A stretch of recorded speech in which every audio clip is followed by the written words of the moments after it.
দুনিয়ার সব খেলা খেলো, দাবা থেকে শুরু করে ভাগ্য পর্যন্ত, কিন্তু কোনো মানুষের অনুভূতি নিয়ে খেলো না। কারণ হৃদয় ভাঙার কোনো আওয়াজ হয় না, কিন্তু এর প্রভাব সারা জীবন থাকে। এটা এমন এক ক্ষত যা সময়ও পূরণ করতে পারে না, এবং এটা এমন এক অপরাধ যা মানুষের আত্মা কখনো ক্ষমা করবে না। বাস্তবতা হলো, আজকাল মানুষ সম্পর্ককেও খেলা বানিয়ে ফেলেছে। ভালোবাসার ভান করা, মিথ্যা প্রতিশ্রুতি, মিষ্টি কথা, সব কিছুই কেবল নিজের স্বার্থের জন্য। আর যখন স্বার্থ পূরণ হয়ে যায়, তখন সেই মানুষটিই সবার আগে ছেড়ে চলে যায় যাকে সে তার দুনিয়া বলতো। হৃদয় ভাঙা বাইরে থেকে দেখা যায় না, কিন্তু ভেতর থেকে মানুষ ফাঁকা হয়ে যায়। মানুষ ভাবে সময় সব কিছু ঠিক করে দেবে, কিন্তু এটা কেবল একটি মিথ্যা সান্ত্বনা। আসল কথা হলো, সময় ক্ষত লুকিয়ে রাখে, কিন্তু কখনো পূরণ করে না। মানুষ বেঁচে থাকে ঠিকই, কিন্তু ভেতর থেকে রোজ মরে। অনুভূতি নিয়ে খেলা কোনো ছোট ভুল নয়, এটা মানুষের আত্মার উপর এমন এক আঘাত যা কখনো পূরণ হয় না।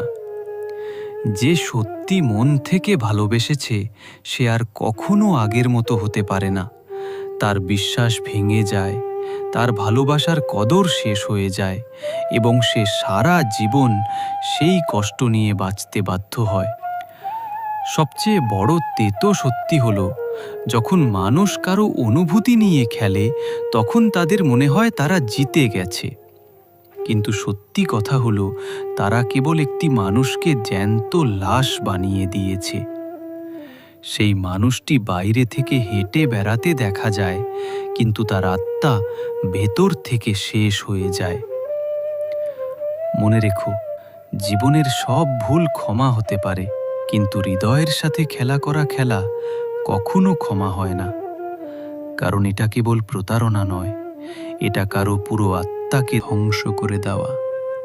তাই দুনিয়ার সব খেলা খেলো, হোক তা দাবা বা ভাগ্য, কিন্তু কোনো মানুষের ভালোবাসা এবং তার বিশ্বাসকে খেলা বানিও না। কারণ যেদিন এই খেলায় তুমি জিতবে, সেদিন সামনের মানুষটি তার পুরো জীবন হেরে যাবে। যদি এই কঠিন সত্য আপনার হৃদয় স্পর্শ করে থাকে, তাহলে এই ভিডিওটি লাইক এবং শেয়ার করুন, যাতে মানুষ বুঝতে পারে যে হৃদয়ের সাথে খেলা করা সবচেয়ে বড় পাপ।